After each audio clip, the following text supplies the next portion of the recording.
Hello friends, അകലെ latest review. രാജുവും ഹൃതിയും കോളേജിൽ പോയി സർട്ടിഫിക്കറ്റൊക്കെ വാങ്ങിച്ച് വലിയ സന്തോഷത്തോടെ വീട്ടിലോട്ട് വന്നുകൊണ്ടിരിക്കുവാണ്. യാമിനി അവരെ കാണുന്നുണ്ട്. യാമിനിക്ക് വലിയ സന്തോഷം. അവർ രണ്ടുപേരുടെ ചേർന്ന് വരുന്ന കാണുമ്പോൾ എന്തൊരു ഭംഗിയാണ് എന്നൊക്കെ ഇങ്ങനെ യാമിനി മനസ്സിൽ വിചാരിക്കുവാണ്. ഏതായാലും പ്രതാപേട്ടൻ മോടെ കല്യാണത്തെക്കുറിച്ച് പറഞ്ഞതൊന്നും തൽക്കാലം രാജുവിനോട് പറയണ്ട, മോളോട് തന്നെ ആദ്യം പറയാം എന്ന് വിചാരിച്ചുകൊണ്ട് ഇങ്ങനെ യാമിനി സന്തോഷത്തോടെ നിൽക്കുവാണ്. തൽക്കാലം രാജുവിനെ കുറച്ച് സമയത്തേക്ക് ഇവിടെ നിന്ന് മാറ്റി നിർത്തണം. അതിനെന്താ ഒരു മാർഗം? പെട്ടെന്ന് യാമിനി പറയുക, രാജു എനിക്കൊരു ഉപകാരം ചെയ്യണം. എന്തിനാ മേഡം ഇങ്ങനെയൊക്കെ പറയുന്നത്? എന്ത് ചെയ്യണമെന്ന് പറഞ്ഞാൽ പോരെ? അത് രാജു ചെയ്യില്ലേ? അങ്ങനെ എന്തൊക്കെയോ യാമിനി രാജുവിനോട് പറയുന്നുണ്ട്. ഓക്കെ മേഡം, ഞാൻ ഇപ്പം തന്നെ പോയിട്ട് വരാം എന്നും പറഞ്ഞ് രാജു അവിടുന്ന് പോവുകയാണ്. യാമിനി ഹൃതിയോട് പറയുന്നു, രാജുവിനെ ഞാൻ പറഞ്ഞു വിട്ടതേ അത്യാവശ്യം വേണ്ട സാധനം ഒന്നുമല്ല. തൽക്കാലം ഞാൻ ഇവിടുന്ന് അങ്ങോട്ട് മാറ്റി നിർത്തിയത്. അതെന്തിനാ ചെറിയമ്മേ? എനിക്ക് മോളോട് മാത്രമായിട്ട് പറയേണ്ട ഒരു കാര്യമുണ്ട്. എന്താ ചെറിയമ്മേ? ചെറിയമ്മ എന്താ ഇങ്ങനെയൊക്കെ പറയുന്നത്? അത് മോളെ, എത്രയും പെട്ടെന്ന് നിന്റെ കല്യാണം നടത്താനൊരു പ്ലാനുണ്ട്. അത് കേട്ടിട്ട് ഹൃതിക അങ്ങ് ഞെട്ടിപ്പോയി. ദൈവമേ, അടുത്ത കുരിശാണല്ലോ. യാമിനി പറയുക, ഞെട്ടുകയൊന്നും വേണ്ട, ഇപ്പൊ കല്യാണാലോചനയൊന്നും വന്നിട്ടില്ല. മോളെ കെട്ടാൻ വേണ്ടി ഒരു ബോറന്മാരും വന്നിട്ടില്ല. മോൾക്ക് ഇഷ്ടപ്പെട്ട ഒരാളെ കൊണ്ട് മാത്രമേ മോളെ വിവാഹം കഴിപ്പിക്കൂവെന്ന് ചേട്ടൻ ഉറപ്പിച്ച് പറഞ്ഞിട്ടുണ്ട്. പ്രതാപേട്ടൻ എന്നോട് മോളോട് ചോദിക്കാൻ പറഞ്ഞിട്ടുണ്ട്. എന്താ മോളെ, കല്യാണം ആലോചിക്കട്ടെ അതോ മാട്രിമോണിയിൽ പരസ്യം കൊടുക്കട്ടെ? എന്താ ചെറിയമ്മ ഇത്? എൻ്റെ മനസ്സ് നല്ലതുപോലെ അറിയാവുന്ന ഇവിടെ ചെറിയമ്മയല്ലേ? എല്ലാം അറിഞ്ഞിട്ടാണോ ചെറിയമ്മ ഇങ്ങനെ പറയുന്നത്? എൻ്റെ മനസ്സ് മുഴുക്ക രാജുവാണ്. രാജുവിനെ അല്ലാതെ ഞാൻ വേറെ ആരെയും കല്യാണം കഴിക്കില്ല. അത് നല്ലതുപോലെ എൻ്റെ ചെറിയമ്മയ്ക്ക് അറിയാവുന്നതല്ലയോ? ശേഖറും യാമിനിയും കൂടെ പറയുക, ഇപ്പോഴേ ചേട്ടൻ തനിച്ചായിരിക്കുന്നത്, നമുക്ക് പോയി കാര്യങ്ങളൊക്കെ പറയാം. ഇപ്പോൾ അംബിക ചേച്ചിയും ആ തലതെറിഞ്ഞവനും ഇപ്പോൾ ഇടങ്കോലിടാൻ ഇവിടങ്ങും ഇല്ല. ഇത് തന്നെയാണ് നല്ല സമയം എന്നും പറഞ്ഞ് അവർ രണ്ടുപേരും കൂടെ പ്രതാപനിരിക്കുന്ന റൂമിലോട്ട് പോവുകയാണ്. ശേഖരേട്ടൻ തന്നെ വേണം പ്രതാപേട്ടനോട് ഇതൊക്കെ പറയാൻ. ഞാനല്ല ഇതൊക്കെ പറയേണ്ടത്. അതെ, ചേട്ടനിപ്പോൾ എന്നേക്കാ വിശ്വാസം കൂടുതലും നിന്നെയാണ്. അതുകൊണ്ട് നീ തന്നെ അങ്ങ് പറഞ്ഞാൽ മതി. ഇതിന് ഇടങ്ങേറാട്ടാ ദീപക്ക് കയറി വരാതിരുന്നാൽ മതി. അതെങ്ങനെ വരാനാ ശേഖരേട്ടാ? ദീപക്ക് രമ്യയെ കല്യാണം കഴിച്ചില്ലായിരുന്നെങ്കിൽ അംബിക ചേച്ചി ഇതിൻ്റെ കാര്യവും പറഞ്ഞ് വന്നേനെ. അതിന് യാമിനി, അംബിക ചേച്ചിയും ദീപക്കും യാതൊരു ഉളുപ്പുമില്ലാതെ ഇതും പറഞ്ഞ് വീണ്ടും വരും ചേട്ടൻ്റെ അടുത്തോട്ട്. ക്ഷത്രിയർക്ക് വേണമെങ്കിലേ 10 കല്യാണം വരെ കഴിക്കാമെന്നും പറഞ്ഞ വാദവും കൊണ്ടായിരിക്കും അംബിക ചേച്ചിയുടെ വരവ്. നേരാണോ ശേഖരേട്ടാ? ക്ഷത്രിയർക്ക് അത്രയൊക്കെ കല്യാണം കഴിക്കാവോ? സത്യമാണോ? അങ്ങനെയൊന്നും നിയമമൊന്നും ഇല്ല. നീ പേടിക്കണ്ട, ഞാൻ ഒരിക്കലും നിന്നെ അല്ലാതെ വേറെ ആരെയും കല്യാണം കഴിക്കില്ല. പ്രതാപൻ മുറിയിലിരുന്ന് മൊബൈലിൽ എന്തോ നോക്കിക്കൊണ്ടിരിക്കുവാണ്. ശേഖറും യാമിനി അങ്ങോട്ട് ചെല്ലുവാണ്. പ്രതാപൻ ചോദിക്കുന്നു, യാമിനി എന്തായി? ഹൃതിയോട് സംസാരിച്ചോ? സംസാരിച്ചു ചേട്ടാ. എന്നിട്ട് ഹൃതിക എന്ത് പറഞ്ഞു? ശേഖരൻ പറയുന്നു, ചേട്ടാ അവളുടെ മനസ്സിൽ ഇപ്പോഴും രാജു മാത്രമാണ്. ചേട്ടനെന്താ ഒന്നും മിണ്ടാതിരിക്കുന്നത്? ശേഖര, രാജു എൻ്റെ മകളെ വിവാഹം കഴിക്കുന്നതിൽ എനിക്ക് വളരെ സന്തോഷമേ ഉള്ളൂ. പക്ഷേ രാജുവിൻ്റെ കാര്യത്തിലെ തീരുമാനം എന്താണെന്ന് ഓർത്തിട്ടേ എനിക്ക് ടെൻഷനുള്ളൂ. പല അവസരങ്ങളുണ്ടായിട്ടും രാജു ഇതുവരെ ഒന്നും തുറന്നു പറഞ്ഞിട്ടില്ല. ഞാനന്ന് അവനെ അംഗീകരിച്ചു എന്ന് പറഞ്ഞിട്ട് പോലും അവൻ ഒഴിഞ്ഞു മാറിയിട്ടേ ഉള്ളൂ. അതുമാത്രവുമല്ല, ഹൃതികയ്ക്ക് ഇഷ്ടമുണ്ടെന്ന് കരുതി രാജുവിന് ഇഷ്ടമുണ്ടാകണമെന്നില്ലല്ലോ. ചേട്ടാ, രാജുവിന് ഹൃതികമ്മളോട് വലിയ ഇഷ്ടമൊക്കെ തന്നെ. ചേട്ടനോടുള്ള ബഹുമാനവും സ്നേഹമൊക്കെ കൊണ്ട് മാറി നിൽക്കുക. യാമിനി പറയുക, പ്രതാപേട്ടനെ രാജുവിന് ജീവനാ, അതാ അവനിങ്ങനെ അകന്നു മാറി നിൽക്കുന്നത്. നിങ്ങൾ പറയുന്ന പോലെ എന്നെ അവന് ജീവനാണെങ്കിലേ അവൻ എൻ്റെ മകളെ വിവാഹം കഴിക്കുകയല്ലേ വേണ്ടത്? ചേട്ടാ, അത് ചേട്ടനെ പോലെ അമിത ബഹുമാനമുള്ള ഒരാളിൻ്റെ അടുത്തുനിന്ന് എങ്ങനെയാ പറയുന്നത് എന്ന് ഓർത്തിട്ടായിരിക്കും അവൻ അകന്നു മാറി നിൽക്കുന്നത്. പ്രതാപേട്ടൻ തന്നെ നേരിട്ട് രാജുവിനോടൊന്ന് പറയുമായിരുന്നെങ്കിൽ അത് കേൾക്കുമ്പം പ്രതാപൻ പറയുക, എൻ്റെ മകളെ കല്യാണം കഴിക്കണമെന്ന് ഞാൻ അവനോട് അഭ്യർത്ഥിക്കണോ? അയ്യോ, അങ്ങനെയല്ല പ്രതാപേട്ടൻ ഞാൻ പറഞ്ഞത്. എന്തായാലും ഞാൻ അവനോട് അപേക്ഷിക്കില്ല. രാജുവിനെ ഹൃതികയോട് ആത്മാർത്ഥമായ പ്രണയം ഉണ്ടെങ്കിൽ അവൻ പ്രതാപവർമ്മയുടെ മകളല്ല വേറെ ആരുടെ മകളായാലും അവൻ കല്യാണം കഴിച്ചിരിക്കും. ഇനി നമ്മൾ കല്യാണം കഴിപ്പിച്ച് കൊടുത്തില്ലെങ്കിലോ അവൻ തട്ടിക്കൊണ്ടുപോയി കല്യാണം കഴിച്ചിരിക്കും. എൻ്റെ മകൾക്ക് ഒരാളോട് പ്രണയം ഉണ്ടെന്ന് കരുതി അയാളെ വിലയ്ക്ക് വാങ്ങാനൊന്നും ഈ പ്രതാപൻ തയ്യാറല്ല. അയാൾക്ക് കൂടി ഇഷ്ടമുണ്ടാകണം. രാജുവിൻ്റെ ഇഷ്ടം എന്താണെന്ന് ആദ്യം അറിയട്ടെ, എന്നിട്ട് നമുക്ക് തീരുമാനിക്കാം. അങ്ങനെ പറഞ്ഞ് പ്രതാപൻ അവരെ പറഞ്ഞു വിടുവാണ്. ഇനി എങ്ങനെയാണ് ഇതിൻ്റെ അടുത്ത തീരുമാനങ്ങളെന്നൊക്കെ യാമിനിയും ശേഖരവീരനോട് സംസാരിക്കുവാണ്. രാജുവിന് ഹൃതിമോളോട് നല്ല സ്നേഹമുണ്ട്, പക്ഷേ അവനത് തുറന്നു പറയില്ലെന്നാ ശേഖരേട്ട എൻ്റെ സംശയം. അത് കേട്ടിട്ട് നമ്മുടെ ശേഖരൻ്റെ ചെറിയ ദേഷ്യമൊക്കെ വരുന്നു. അതവനങ്ങോട്ട് തുറന്നു പറഞ്ഞാൽ എന്താ? ചെറുപ്പക്കാരനായാൽ ഇത്തിരി ധൈര്യമൊക്കെ വേണ്ടായോ? ഇത്രയൊക്കെ പേടിക്കേണ്ട കാര്യമുണ്ടോ? അവന് ചേട്ടനോടുള്ള ബഹുമാനം തന്നെയാണ് കാര്യം. അംബികയും മോനും മറഞ്ഞു നിന്നതൊക്കെ കാണുന്നുണ്ട്. എന്തോ സീരിയസ് ആയിട്ടുള്ള കാര്യമാണല്ലോടാ ദീപക്കെ രണ്ടുപേരും കൂടി സംസാരിക്കുന്നത്. വാമ്മേ നമുക്ക് അങ്ങോട്ട് പോ. എടാ മണ്ട മിണ്ടാതിരിക്കും. നമ്മൾ അങ്ങോട്ട് ചെന്നാൽ അവർ പറയുമോ? ഇവിടെ നിന്ന് തന്നെ നമുക്ക് കേൾക്കാം. ശേഖരൻ പറയാ, ഇപ്രാവശ്യം എങ്ങനെങ്കിലും അവനെ കൊണ്ട് പറഞ്ഞ് സമ്മതിപ്പിക്കണം. അങ്ങനെ അടിച്ചേൽപ്പിക്കുകയൊന്നും വേണ്ട ശേഖരേട്ടാ. അവനും ആത്മാർത്ഥമായ സ്നേഹം ഉണ്ടെങ്കിലല്ലേ നീ കല്യാണം നടത്താൻ പറ്റൂ. അല്ല രാജുവേട്ടാ, ഇതുവരെ കണ്ടില്ലല്ലോ. അത് ശേഖരേട്ടാ, ഞാൻ അവനെ ഒരു കാര്യത്തിന് പറഞ്ഞു വിട്ടിരിക്കുക. ഇപ്പോൾ വരും. എടാ മുഴുവൻ കേൾക്കാൻ പറ്റുന്നില്ലല്ലോടാ. അമ്മേ, രാജുവിനെ കൊണ്ട് എന്തോ സമ്മതിപ്പിക്കുന്ന കാര്യമാണ് അവർ പറയുന്നത്.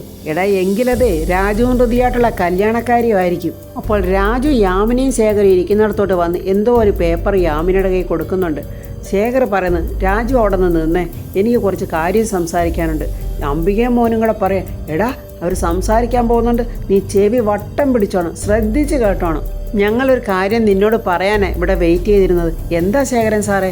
അതേ, പ്രതാപേട്ടൻ ഞങ്ങളെ ഏൽപ്പിച്ചൊരു കാര്യം നിന്നോട് പറയാനാ. രാജുവിൻ്റെ അഭിപ്രായം അറിയാനാ പ്രതാപേട്ടൻ എന്നെ ചുമതലപ്പെടുത്തിയിരിക്കുന്നത്. അതിന് കാര്യം എന്താണെന്ന് പറ മാഡം. ഋതുമോളുടെ കല്യാണം എത്രയും പെട്ടെന്ന് നടത്തണമെന്നാണ് ചേട്ടൻ്റെ ഉദ്ദേശം.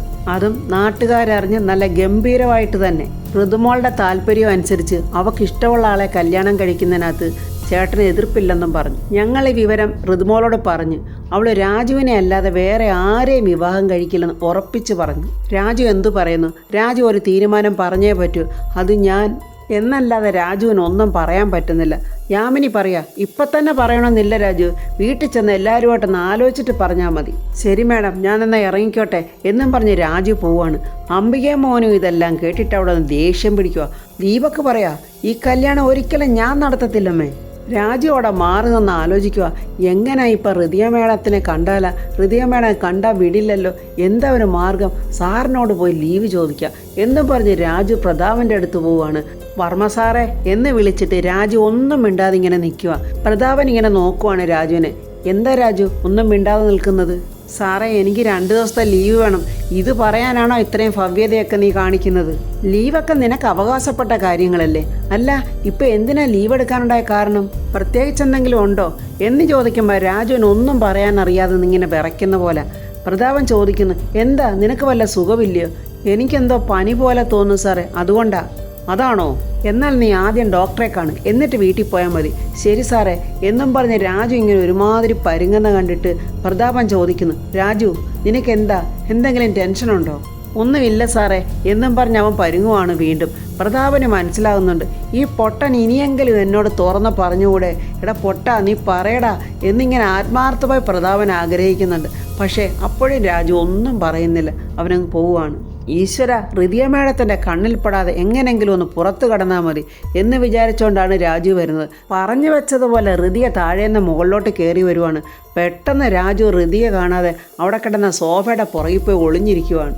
ഋതിക രാജുവിനെ ഒട്ട് കാണുന്നതുമില്ല. ഋതിക അങ്ങനെ റൂമിലോട്ട് പോവുകയാണ്. ഋതിക റൂമിൽ പോയ തക്കം നോക്കി രാജു പെട്ടെന്ന് ഓടിപ്പോയി ബൈക്ക് സ്റ്റാർട്ട് ചെയ്തങ്ങ് പോവുകയാണ്.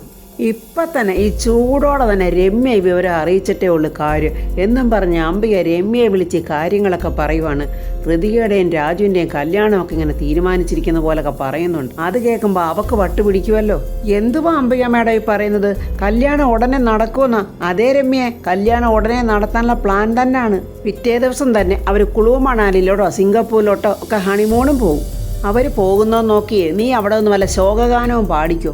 അങ്ങനെയൊന്നും നടക്കില്ല അംബിക മേഡം. അങ്ങനെയാണെങ്കിൽ ഞാൻ അവളെ ആ ഋതികയെ തട്ടിക്കളയും. എന്തായാലും ഇവിടെ കല്യാണമൊക്കെ തീരുമാനിച്ചു. രാജു ഋതികയെ കല്യാണം കഴിക്കുന്നതിലേ ഇപ്പം പ്രതാപന് എതിർപ്പൊന്നുമില്ല. അയ്യോ, വർമ്മ സാറിന് അപ്പോൾ എതിർപ്പൊന്നും ഇല്ലയോ?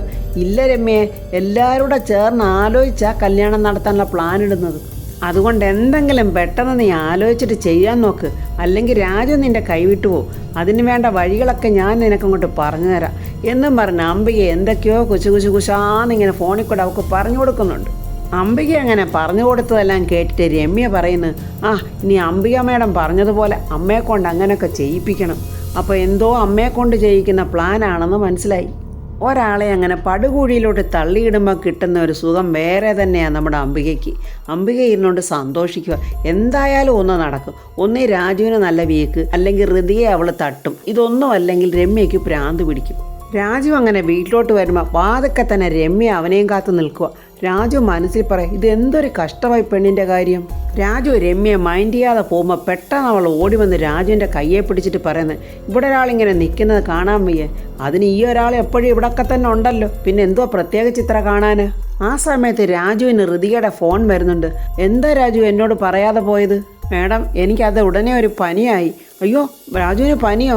രാജു പെട്ടെന്ന് തന്നെ ഡോക്ടറെ കണ്ട് മെഡിസിൻ കഴിക്കണേ. ശരി മാഡം, ഞാൻ ഡോക്ടറെ കാണാം. ഇപ്പോഴിങ്ങോട്ട് ഞാൻ വന്ന് കയറിയതേ ഉള്ളൂ, അതുകൊണ്ട് ഞാൻ പിന്നെ വിളിക്കാം മാഡം എന്നും പറഞ്ഞ് രാജു ഫോൺ കട്ട് ചെയ്യുവാണ്. രാജുവിനെ വീണ്ടും രമ്യ പിടിച്ച് നിർത്തിയിട്ട് പറയാം, സത്യം പറഞ്ഞിട്ട് പോയാൽ മതി. എന്ത് സത്യം? അവളെ കല്യാണം കഴിക്കാൻ പോയില്ലേ? ആരെ? ആ ഋതികെ. ഇതൊക്കെ ആരാ രമ്യ നിന്നോട് പറഞ്ഞത്? ഞാൻ പറഞ്ഞതിന് മാത്രം ഉത്തരം പറഞ്ഞാൽ മതി. ഞാൻ ഇതിനൊക്കെ എന്ത് ഉത്തരവാണ് തരേണ്ടത്? എനിക്കിതിന് മറുപടി പറഞ്ഞേ പറ്റൂ രാജു. രാജു അവളെ കല്യാണം കഴിക്കാൻ പോവാണെന്നേ ആ വീട്ടിൽ നിന്ന് തന്നെയാണ് ഞാൻ അറിഞ്ഞു. ഓ, സ്പൈ വർക്ക് അല്ലേ? വഴിന്ന് മാറി നിൽക്കരമ്മേ. ഇല്ല, ഞാൻ മാറില്ല. കല്യാണം കഴിക്കാന്ന് ഉറപ്പിച്ചോ? നിനക്ക് പ്രാന്ത, മാറി നിൽക്കടി എന്നും പറഞ്ഞ് രാജു രമ്യയെ പിടിച്ച് ഒരൊറ്റ തെള്ളു. കൊച്ചമ്മണി ഇതൊക്കെ മറിഞ്ഞു നിന്ന് കേട്ടിട്ട് രമ്യയോട് വന്ന് പറയുക, നീ ഇപ്പോഴൊരു വല്ലാത്ത അപകടത്തിലാണ്. മണ്ണിൻചാരി നിന്ന് ആ മണ്ണുണ്ണിയെ ആ പെണ്ണ് കൊണ്ടുപോകും. മന്ത്രിയുടെ മോളെ ആ രാജു കെട്ടിയാൽ രാജുവിനെ പിന്നെ മഷിയിട്ട് നോക്കിയാൽ കാണത്തില്ല. രാജുവിനെ അവരും കൊണ്ടുപോകും. അതുതന്നെയാ മുണ്ടക്കലമ്മ ഞാനും പറയുന്നത്. രാജു അവർ കൊണ്ടുപോയാലേ ഈ വീട്ടിലുള്ളവർ ഇവിടെ തന്നെ കിടക്കും. ഒരു 10 രൂപയുടെ പ്രയോജനം പോയിട്ട് മന്ത്രിയുടെ വീടിൻ്റെ ഗേറ്റ് കിടക്കാൻ പോലും നിങ്ങൾക്ക് ആർക്കും കഴിയില്ല. പക്ഷെ ഞാൻ രാജുവിനെ കല്യാണം കഴിച്ചാൽ എനിക്കുള്ളതെല്ലാം നിങ്ങൾക്ക് കൂടിയുള്ളതാ. എൻ്റെ കല്യാണം നടന്നു കഴിഞ്ഞാലേ നിങ്ങൾക്കെല്ലാം നല്ല പ്രയോജനം ഉണ്ടാവും. അല്ല ഈ മുണ്ടക്കൽ കൊച്ചമ്മണിയെ, നിന്റെ കല്യാണത്തിന് കൂട്ടുനിന്നാൽ നീ എനിക്ക് എന്തു തരും? മുണ്ടക്കലമ്മ എന്തും ചോദിച്ചോ. അതെ, ആ തിരുമലയ്ക്കടുത്ത് നിങ്ങളുടെ ഒരു വീടില്ലേ, രമ്യാഭവനം, അതെൻ്റെ പേരിൽ എഴുതി തരാവോ? അത് മുണ്ടക്കലമ്മേ, രാജുവായിട്ടുള്ള എൻ്റെ കല്യാണം നടത്തി കഴിഞ്ഞാൽ ഞാനത് മുണ്ടക്കലമ്മയ്ക്ക് തരും. കൊച്ചമ്മണിക്ക് സന്തോഷം കൊണ്ട് കണ്ണു രണ്ടും തള്ളി പുറത്തോട്ട് നിൽക്കുക. നീ എന്നും സത്യം ചെയ്തേ എന്നും പറഞ്ഞ് കൊച്ചമ്മണി കൈനീട്ടി രമ്യയെ കൊണ്ട് സത്യവും വാങ്ങിക്കുന്നുണ്ട്. എന്നാൽ രമ്യ, നീ ധൈര്യമായിട്ടിരുന്നോ, ഇതിന് ഞാൻ ഉറപ്പ് എന്നും പറഞ്ഞ് കൊച്ചമ്മണി അങ്ങോട്ട് പോകുമ്പോൾ രമ്യ പറയാം, എൻ്റെ കല്യാണം നടക്കുന്നതിൻ്റെ തൊട്ട് മുമ്പലത്തെ ദിവസം തന്നെ ഈ തള്ളെ ഞാനിവിടെ നിന്ന് ഓടിച്ചിരിക്കും. ഋതിക ഇരുന്നുകൊണ്ട് ആലോചിക്കുക, ഈ രാജു എന്താ എന്നോട് ഇങ്ങനെ ചെയ്യുന്നത്? സത്യത്തിൽ രാജുവിന് എന്നോട് ഇഷ്ടമില്ലയോ? രാജു എന്നെ അവോയ്ഡ് ചെയ്യുവാണോ എന്നിങ്ങനെ ചിന്തിച്ചുകൊണ്ടിരിക്കും. ആ വട്ടൻ ദീപക്ക് ആ ഡോറൊന്ന് തട്ടുക പോലും ചെയ്യാതെ ഋതികയുടെ കതകിൻ്റെ ഡോറ് വലിച്ചു തുറന്നിങ്ങോട്ട് കയറി വരുവാണ്. നീ എന്താ പാടി അവനെ സ്വപ്നം കണ്ടുകൊണ്ടിരിക്കുവാണോ? ഋതിക പരിഹാസത്തോടെ ദീപക്കിനോട് പറയുന്നത്. ദീപക്കിന് എന്ത് പറ്റി? എന്തെങ്കിലും മെൻ്റൽ പ്രോബ്ലം ഉണ്ടോ? മതിയടി കളിയാക്കിയത്. നിന്റെ സ്വപ്നമൊന്നും നടക്കാൻ പോകുന്നില്ലടി. നീയും രാജുവായിട്ടുള്ള കല്യാണമേ അത് നടക്കാൻ പോകുന്നില്ലെന്നാ പറഞ്ഞത്. നീ ഇനി എത്രയൊക്കെ ആഗ്രഹിച്ചാലും ഞാനിവിടെ ജീവനോടുണ്ടെങ്കിൽ ഇത് നടക്കില്ലടി. അല്ല ദീപക്കെ, നീ ആരാ? ഈ കല്യാണം നടത്തി കൊടുക്കുന്ന ചാന്തിക്കാരൻ തിരുമേനിയോ? നീ പോടാ ഇവിടുന്ന് ഇറങ്ങി. നീ പോയി ആ ദിവ്യയുടെയും കൊച്ചിൻ്റെ കാര്യമൊക്കെ നോക്ക്. ആ കൊച്ചിനെ ഒന്നെടുത്ത് കളിപ്പിക്കുകയൊക്കെ ചെയ്. അങ്ങനെ ഒരു അച്ഛൻ്റെ കടമയൊക്കെ പോയി ചെയ്യടാ. എടി, എന്നോട് നീ കാണിക്കുന്ന ധിക്കാരത്തിനുണ്ടല്ലോ, എണ്ണി ഞാൻ നിന്നോട് കണക്ക് പറയിപ്പിക്കും. അല്ലെങ്കിലേ എൻ്റെ പേര് ദീപക്കെന്നല്ല. ആഹാ, അപ്പോൾ നീ പേര് മാറ്റാൻ പോവാണോ? എൻ്റെ മുറിയിൽ നിന്ന് ഇപ്പം മര്യാദയ്ക്ക് ഇറങ്ങിപ്പോടാ എന്നിങ്ങനെ ഋതിക ദേഷിച്ച് പറഞ്ഞതോടെ ദീപക് അവിടെ നിന്ന് അങ്ങ് പോയി. രാജുവിനാണെങ്കിൽ വീട്ടിനകത്ത് കിടന്നിട്ട് ഉറക്കമില്ല, ബെഡേ കിടന്നിട്ട് ഉറക്കമില്ല. അവൻ വന്ന് അവൻ്റെ ബൈക്കേൽ ഇങ്ങനെ ചാരിക്കിടക്കുവാണ്. അവിടെ കിടന്നുകൊണ്ട് രാജു ആലോചിക്കുക, എല്ലാവരും ഞാൻ ഋതിക മേഡത്തിനെ വിവാഹം കഴിക്കണമെന്നാണ് ആഗ്രഹിക്കുന്നത്. ഞാൻ ഋതിക മേഡത്തെ വിവാഹം കഴിച്ചാൽ വർമ്മ സാർ പിന്നെ എൻ്റെ ഫാദറിലോ ആവും. സാർ എന്നോട് പിന്നെ ദേഷ്യപ്പെടുവോ? എനിക്ക് ഋതിക മേഡം എൻ്റെ എല്ലാമാണ്. എനിക്ക് മേഡത്തിനെ കാണാതിരിക്കാനും പറ്റില്ല. രാജു ഇങ്ങനെ ഗാഢമായി എന്തോ ചിന്തിക്കുവാണെന്ന് നമ്മുടെ വേണുവേട്ടൻ കാണുന്നുണ്ട്. വേണുവേട്ടൻ രാജുവിൻ്റെ അടുത്തോട്ട് ചെല്ലുവാണ്. അപ്പോൾ ഫ്രണ്ട്സ്, വേണുവേട്ടൻ രാജുവിനോട് ചോദിക്കുമ്പോൾ ശേഖരനും യാമിനിയും ഋതികയെ വിവാഹം കഴിക്കുന്ന കാര്യത്തെക്കുറിച്ച് പ്രതാപൻ സാർ പറഞ്ഞെന്നൊക്കെ പറയുമ്പോൾ 100% വേണുവേട്ടൻ നിർബന്ധിക്കും, എടാ നീ ഇനിയും തട്ടിക്കളയരുത്, ഇതുപോലൊരവസരം നിനക്ക് വരില്ല, ഋതിക മോൾ അത്രയ്ക്ക് പാവമാണ് എന്നൊക്കെ രാജുവിനെ ബ്രെയിൻ വാഷ് ചെയ്യും. രാജു അങ്ങനെ ഋതികയെ വിവാഹം കഴിക്കാമെന്ന് സമ്മതിക്കുന്ന റിവ്യൂവുമായി നമുക്ക് നാളെ കാണാം. എൻ്റെ ഈ റിവ്യൂ ഇഷ്ടപ്പെട്ടാൽ ലൈക്കും കമൻസും, സബ്സ്ക്രൈബ് ചെയ്യാത്തവർ സബ്സ്ക്രൈബ് ചെയ്യണേ.